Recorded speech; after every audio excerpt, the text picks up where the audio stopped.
Hey guys, how are you? Andy Sukhu, founder and CEO of YTK Credit Solutions. So, class time, it's education time. So I'm going to teach you guys something. So, I have an amazing topic for you guys. Estoppel. Let's talk about Estoppel by Silence letter. The reason we're talking about this is because recently, a lot of my clients have been calling me about this, the Estoppel by Silence letter. How do I get an Estoppel by Silence letter? Can you email me a copy? Sure, the letter's right here. So I'm like, how did you hear about this letter? What do you know about it? I heard it from a podcast, and some credit repair companies were telling me about it, and they sent a Estoppel by Silence letter, and also there was this company telling me how to submit a dispute to Credit Karma with the notes from the Estoppel by Silence letter. So I took a step back. I'm like, so you heard something from social media or podcast, and you think that's how it works? I'm like, have you ever seen the Estoppel letter? No. You can Google Estoppel letter by Silence, Estoppel by Silence letter. It's on Google. You can Google it. Do you understand what it does? Do you understand how it works? Do you understand the verbiage in the letter? Do you understand what it does and what it wouldn't do? No, they don't. So, I know you guys hear all this stuff on social media and they're inundated with all these ways of fixing your credit and you're all looking for quick fixes. So I'm going to break it down for you what a Estoppel by Silence letter is and what it does, okay? So first off, an Estoppel by Silence letter is the same thing as a validation of debt for a third-party collection agency. So, third-party collection agency. It will never work for an original creditor. Never, ever, ever, ever, ever, ever, ever work for an original creditor.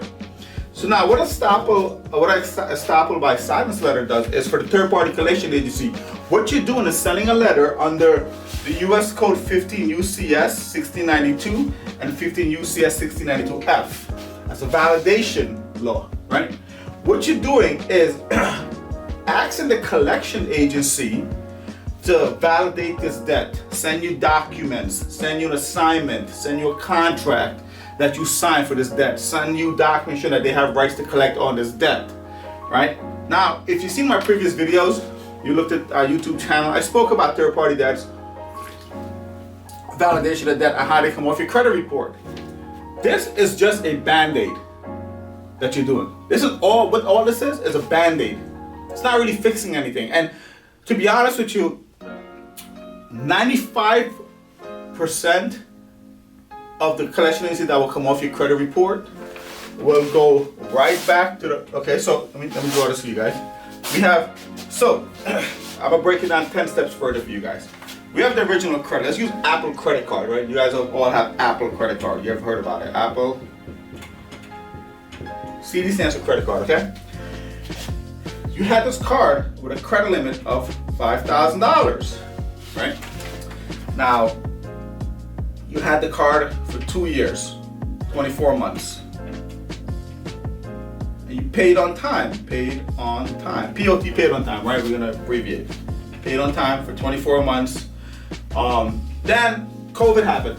COVID happened to all of us around the world, right? Everyone was affected by it. You lost your job. You were living off your savings.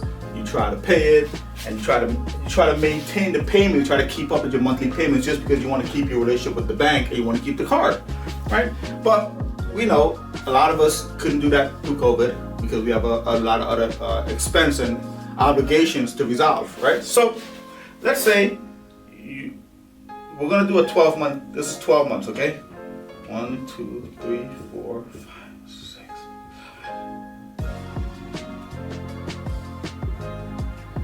Okay, so let's say your limit, your balance, balance was $2,000. You were paying minimum now because of COVID. You're not able to pay a substantial amount because before you were paying $500, $600, whatever. Now you're paying $45. You missed the payment, $30, $45, you missed the payment, you try to make it up again, $45, then you missed the payment, now it's $60, $90, $120, $180, charge off. It's the original creditor, right? We're still on the original credit, keep that in mind. Let's charge off. Then Apple tries to resolve the situation with you in-house before they send it to outside collection agency. So now, they couldn't resolve it with you in-house. Apple sends the debt to a third party. So we're gonna call, because I have limited space, we'll abbreviate third, TP for third party, right? So you probably all heard of, let me find an agency that you guys have all heard of. We'll use Midland Funding. Midland Funding. Actually, Midland Funding is not a good collection agency because they're debt buyers. That wouldn't work. Let's use Kane and Weiner. Actually, no, Kane and Weiner. Yeah, let's use Kane and Weiner. C-A-I-N-E. You've all seen this in your credit report. Now, Apple Card sends the collection account to Kane and Weiner. This is still on your credit report, right? From the last reported date, it stays there for 7 years. The last derogatory date, this stays there for 7 years. We're in 2021, 7 years will be 2028, right? 2028. Let's stay on your credit report for 2028. Keep in mind, for 24 months, you are paying on time. There is a paper trail. Paper trail. Here, you were paying this to your checking account, ACH, direct payment from your bank, right? And what that means is when you call up your credit card, like, here's my checking routing number, process the payment. That's what direct payment from banking, right? So come back, paper trail right here, okay? We have a paper trail. For 24 months, you were paying this on time. Now, and all this is the Estoppel By Silence. I'm going through the whole process to explain what this does. Now the debt goes to Kane and Weiner. You call a collection agency. A lot of you get documents, you don't open it, you put in your credit report. I got a collection on my report. Why is that report in there? You guys really need to read the laws, how it works, right? This is how it works. There's no law saying the creditor can't send it to a collection agency. Right, that's what collection agencies are in business. Okay, so now it goes to Kane and Weiner. Now you go hire creditrepair.com or Lexington Law, or I don't know, one of these smoking mirror companies out there. You hire one of those guys. They start sending one round of deletion letters, and Credit Karma, you all use Credit Karma, by the way, and this is what everyone uses. Apparently you guys think this is God and credit. It's not. You guys use Credit Karma, so when one of these companies send their first round of deletion, you see your score go up 25 points. And you're thinking, oh my God, my credit's being fixed, my score is going up. Actually, no, it's not. What happens is when they send the letters to the credit bureaus, the credit bureau puts a dispute comment on the account, your score goes up. They give you temporary credit. But here's the thing, you can't close a mortgage with that. You have to remove the dispute comment and your score drops. So you're thinking your score going up 25 points. It didn't really go up 25 points, just a dispute comment. So second round of deletion, third round of deletion, Kane and Weiner is not coming off because the letter they're sending is, like a 10-year-old wrote it. It's not really a proper document to validate a debt. And all of a sudden, you guys hear on a podcast or Instagram or wherever you look for your information, doing a Estoppel By Silence letter. Which an Estoppel By Silence letter is just the same crap these companies are sending, except a little more detailed with the laws. 15 U.S.C.C. 1692 and all that's in the letter, right? It's a little drawn out nonsense document, right?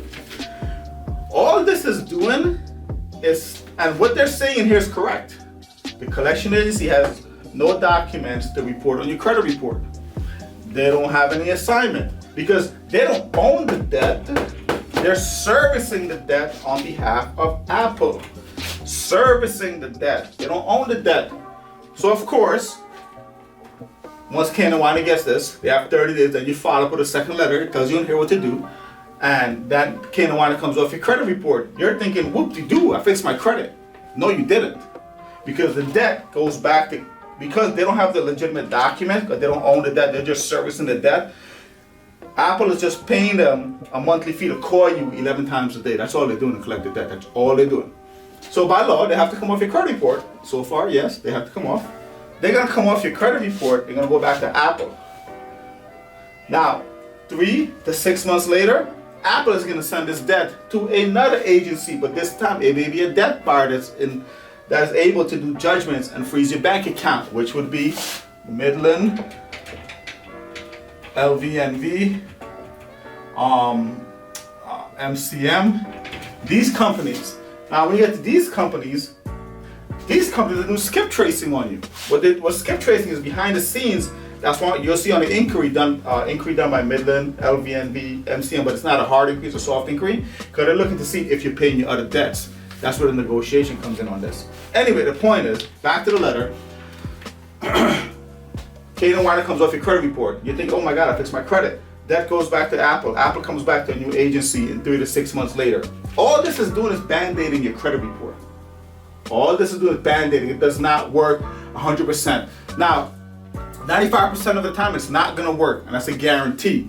The 5% it will work is for those little small rinky-dinky bill, like T-Mobile bill, your little book club bill, your little minor bills where these companies, it's not worth for the companies to keep sending it because it costs more for them to pay these companies to harass you to get you paid than to just take a loss of it. They will not come back on your credit. But when it comes to big accounts, major banks, this is not working. You can't send this to the credit bureau because it's nothing to do with the credit bureau. It says collection agency debt validation. So don't go and get all excited about that Estoppel letter thinking this is going to save your life. It's not going to save you. It's just a band-aid situation. Okay, guys? And that's what this letter is about. It's just a validation letter. Right? It's just an in-depth of nonsense. Right? End of the day, I say it all the time, clients have a responsibility to their debt. It has a paper trail, and that paper trail will hold you responsible. Right? So don't get fooled by this, guys. Stop going crazy sending this letter out thinking it's the Bible to God and fixing your credit, or the Bible to fixing credit, I should say that way. It's not. Alright, so Estoppel By Silence, guy. I wanted to break this down for you guys and really break it down what I understand. And you could Google this letter online. By all means, Google it and read it for yourself. And you'll see it. And a lot of people saying they've never tried it. You can submit it, see how it works. Okay? If you have any questions, send us a message. Don't forget to subscribe to our YouTube channel. Click the link in the bio. Years and years of content is on there on how credit repair works and how the service that we provide. Just keeping it transparent with you guys. Talk to you soon.